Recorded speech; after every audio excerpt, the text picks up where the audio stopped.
Hello student, SK classes में आपका फिर से स्वागत है। मैं शशिकांत पंडित आपको इलेक्ट्रिशियन थ्योरी के क्लास में लेकर चलता हूं, जहां हम लोगों ने इलेक्ट्रिशियन ब्रांच के कुछ हम लोग टॉपिक को कवर किए थे। पिछला हम लोग देख चुके थे कुछ क्लासेस इसके बारे में, तो उसी क्लासेस को आज हम लोग फिर से आगे लेकर चलेंगे। तो जैसे कि पता है कि हम लोग पहला टॉपिक में इसमें हम लोग देखे थे कि किस प्रकार से इसमें आवेश क्या होता है उसके बारे में जाने थे। आवेश का क्या क्या भाग है, क्या क्या मूलभूत कण है जिससे मिलकर आवेश बना है, उसके बारे में देख चुके थे। विद्युत धारा के बारे में देखे थे, विभवांतर के बारे में देखे थे। साथ ही साथ हम लोगों ने विद्युत धारा प्रतिरोधों का क्रम, कैसे किस किस क्रम में हम उसको लगाते हैं, समांतर क्रम में, श्रेणी क्रम में, ये भी देख चुके थे। और इसके बावजूद हम लोगों ने कुछ और बेसिक टर्म को देखा था, जैसे विद्युत कार्य किसे कहते हैं, विद्युत शक्ति किसे कहते हैं। ये सारा चीज़ हम लोगों ने कवर किया था। कुछ हम लोगों ने और भी देखा था, परमाणु संख्या के बारे में, परमाणु द्रव्यमान के बारे में, इलेक्ट्रॉन का क्या द्रव्यमान होता है उसके बारे में भी देखा था, प्रोटॉन का द्रव्यमान, ये सारा चीज़ हम लोगों ने पढ़ चुका था। तो चलिए बिना देर की हम लोग शुरू करते हैं आज के टॉपिक पर। तो जैसा कि आपको दिखाई पड़ रहा है, आज का टॉपिक है तापमान गुणांक, जिसको हम लोग कहते हैं टेम्परेचर कोएफिशिएंट।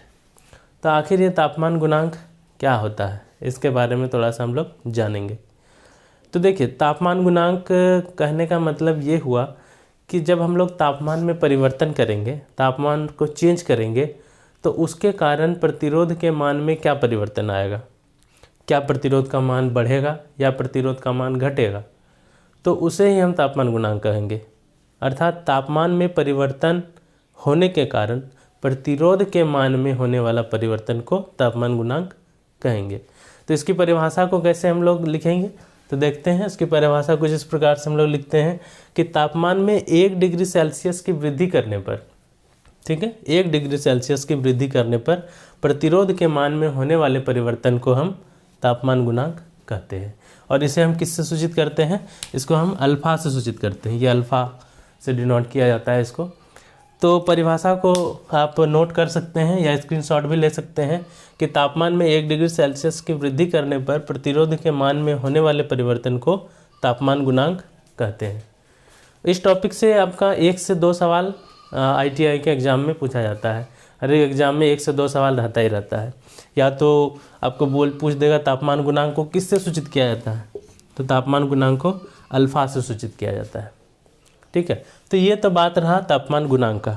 और आगे हम लोग क्या देखेंगे, इसके बाद हम लोग जानते हैं कि हमारा जो विद्युत पदार्थ होता है, जो पदार्थ के बारे में हम लोग पढ़े हैं, वो पदार्थ कितने प्रकार के होते हैं। विद्युत में हम लोग खासकर 3 प्रकार के पदार्थ का बात करते हैं। किस किस का, एक हम लोग बात करते हैं चालक का, एक हम लोग बात करते हैं अचालक का, और एक बात किया जाता है आपका अर्धचालक का। तो अगर इन तीनों के बारे में देखेंगे कि इन तीनों के मामले में इसका तापमान गुणांक क्या होता है, अचालक का तापमान गुणांक और अर्धचालक का तापमान गुणांक क्या होता है। तो चालक, जैसे कि नाम से पता है चलता है, चालक किसे कहते हैं, जिसमें विद्युत धारा का प्रवाह आसानी से हो, अर्थात इसमें फ्री इलेक्ट्रॉन की संख्या बहुत अधिक हो, उसको हम लोग चालक कहेंगे। तो इस टेम्परेचर कोएफिशिएंट के संदर्भ में इस चालक में क्या होता है, मतलब इस चालक में टेम्परेचर कोएफिशिएंट क्या होता है, तापमान को बढ़ाने से इसके प्रतिरोध में क्या परिवर्तन होता है, बढ़ता है या घटता है। तो यह देखा गया है कि जो चालक होता है, इसमें हम लोग जैसे जैसे टेम्परेचर को बढ़ाएंगे वैसे वैसे प्रतिरोध का मान भी बढ़ता जाता है। अर्थात तापमान को बढ़ाने से प्रतिरोध का मान भी बढ़ता है। तो ये कैसा मतलब तापमान गुणांक हो गया, धनात्मक। तो इसको हम लोग बोलते हैं धनात्मक ताप गुणांक। ठीक है, तो इसको आप लोग याद रखिएगा कि धनात्मक ताप गुणांक कौन सा होता है, चालक। जो चालक पदार्थ होता है उसका ताप गुणांक कैसा होता है, धनात्मक, अर्थात पॉजिटिव।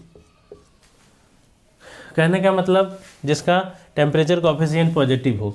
ये भी आपका एग्जाम में काफ़ी ज़्यादा पूछा जाता है कि किस पदार्थ का ताप गुणांक पॉजिटिव होता है, धनात्मक होता है। आपको ऑप्शन में रहेगा चालक, अचालक, अर्धचालक, या इनमें से कोई नहीं, तो आपको टिक करना है चालक को। ठीक है, अब अचालक की बात करें तो अचालक और अर्धचालक में क्या होता है, इन दोनों ही केस में, इन दोनों में जैसे जैसे तापमान को हम लोग बढ़ाते जाएंगे, तो चूंकि अचालक ऐसा है कि जिसमें विद्युत धारा प्रवाह नहीं होता है, मतलब जिसमें फ्री इलेक्ट्रॉन की संख्या एकदम नेग्लिजिबल है, नगण्य मात्रा में फ्री इलेक्ट्रॉन उपस्थित होता है, इसीलिए इसमें विद्युत धारा का प्रवाह नहीं हो पाता है। तो ये जो अचालक पदार्थ होता है, इसमें क्या होता है कि जब तापमान बहुत ज़्यादा बढ़ जाता है, टेम्परेचर को जब एक्सेस बढ़ा देते हैं, तो अचानक से इसका जो प्रतिरोध है वो घट जाता है और इसमें विद्युत धारा प्रवाह मतलब शुरू हो जाता है, जिसको हम लोग ब्रेक डाउन बोलते हैं, इंसुलेशन ब्रेक डाउन। ठीक है, तो ये बोला जाता है। तो ये क्या देखा गया कि जब टेम्परेचर बहुत ज़्यादा हो जाएगा तो प्रतिरोध का मान अचानक से डाउन हो गया। तो ये कैसा हो गया, टेम्परेचर को बढ़ाने से प्रतिरोध घट रहा है, तो ये किस प्रकार का ताप गुणांक होगा, ये होगा ऋणात्मक ताप गुणांक। ठीक है, तो इसका ताप गुणांक क्या होता है, ऋणात्मक ताप गुणांक। ठीक है, जिसको हम लोग बोलते हैं नेगेटिव टेम्परेचर कोफिशिएंट। तो ये किसके लिए होगा, अचालक के लिए भी। और सेम होता है आपका अर्धचालक। अर्धचालक आप लोग जानते ही होंगे कि अर्धचालक क्या होता है कि जैसे जैसे टेम्परेचर को बढ़ाया जाता है वैसे वैसे इसमें प्रतिरोध का मान घटता जाता है। हम लोग आर को बढ़ाएंगे, जैसे टेम्परेचर टी को हम लोग बढ़ाते हैं वैसे आर का मान इसमें क्या होता है, घटता है और विद्युत धारा का चलना शुरू हो जाता है, विद्युत धारा प्रवाहित होना स्टार्ट हो जाता है। अर्धचालक का ये गुण होता है। कुछ एग्जाम्पल भी हम लोग ने जाना था, सिलिकॉन के बारे में, जर्मेनियम के बारे में, ये सब क्या है, अर्धचालक है। इनका जैसे ही हम लोग तापमान को बढ़ाएंगे, टेम्परेचर को इंक्रीज करेंगे, वैसे प्रतिरोध का मान भी क्या होगा, घटेगा। तो इसका भी ताप गुणांक कैसा होता है, तो ये भी इसका भी ताप गुणांक होता है आपका ऋणात्मक। तो ये ऋणात्मक ताप गुणांक, ठीक है, जिसको हम कहते हैं नेगेटिव टेम्परेचर कोएफिशिएंट। तो इस प्रकार से हम लोगों ने देखा चालक के बारे में, अचालक के बारे में और अर्धचालक के बारे में, 3 प्रकार के पदार्थ के बारे में। एक बार फिर से रिकॉल कर लीजिए कि जो चालक होता है जिसमें करंट इजीली फ्लो होता है, इसका ताप गुणांक क्या होता है, धनात्मक होता है, अर्थात पॉजिटिव होता है। अचालक में ताप गुणांक क्या होता है, नेगेटिव होता है, जिसको हम लोग ऋणात्मक कहते हैं। और जो अर्धचालक होता है, जैसे सिलिकॉन हो गया, जर्मेनियम हो गया, ये सब जो है अर्धचालक, इसका ताप गुणांक क्या होता है, ये भी ऋणात्मक होता है। तो इस प्रकार से हम लोगों ने देखा कि चालक के बारे में, अचालक के बारे में और अर्धचालक के बारे में, ये इन तीनों का ताप गुणांक क्या होता है, मतलब तापमान बढ़ाने से प्रतिरोध का मान किस में परिवर्तन होता है। ठीक है, तो यहाँ पर ये टॉपिक ख़त्म होता है। इसके बाद कुछ इसका एक बेसिक सा एक डेरिवेशन आएगा छोटा सा, उसको हम लोग जल्दी से कर लेते हैं। वो डेरिवेशन क्या है, तो वो देखिए, इसमें जो ताप गुणांक है उसको हम लोग किस प्रकार से ये बताएं कि एक चालक तार हम लोग लेते हैं। इस चालक तार का जब तापमान T0 है, प्रारंभिक तापमान, उस समय इसका प्रारंभिक प्रतिरोध R0 है। इसके तापमान को जब कुछ बढ़ा दिया जाता है और T1 पर कर दिया जाता है, तब उसका प्रतिरोध क्या है, RT हो जाता है। तो यह देखा गया है कि जो प्रतिरोध में परिवर्तन आता है, प्रतिरोध में परिवर्तन जो होता है वो समानुपाती है ये प्रारंभिक प्रतिरोध। इस प्रारंभिक प्रतिरोध के समानुपाती होता है प्रतिरोध में परिवर्तन। तो प्रतिरोध में हमारा कितना परिवर्तन हो रहा है, तो फाइनल है RT और पहले R0 था, तो परिवर्तन कितना होगा, RT माइनस R0। तो ये समानुपाती क्या होगा, प्रारंभिक प्रतिरोध, जो कि हमारा R0 है। इसको समीकरण 1 कर सकते हैं। दूसरा यह देखा गया है कि जो प्रतिरोध में परिवर्तन आता है, प्रतिरोध में जो परिवर्तन होता है, ये एक और चीज़ पर निर्भर करता है। वो किस पर निर्भर करता है, तापमान में जो परिवर्तन आता है। ठीक है, तापमान में परिवर्तन इस पर निर्भर करता है। तो प्रतिरोध में परिवर्तन सेम यही चीज़ हमारा आ जाएगा, RT माइनस R0। और ये समानुपाती आपका किसका होगा, तापमान में परिवर्तन। तो तापमान में कितना परिवर्तन होता है, पहले T0 था और फाइनल T1 है, तो परिवर्तन चेंजिंग कितना आएगा, T1 माइनस T0। तो यहाँ से हम T1 माइनस T0 कर सकते हैं। और इस प्रकार से ये समीकरण 2 हो गया।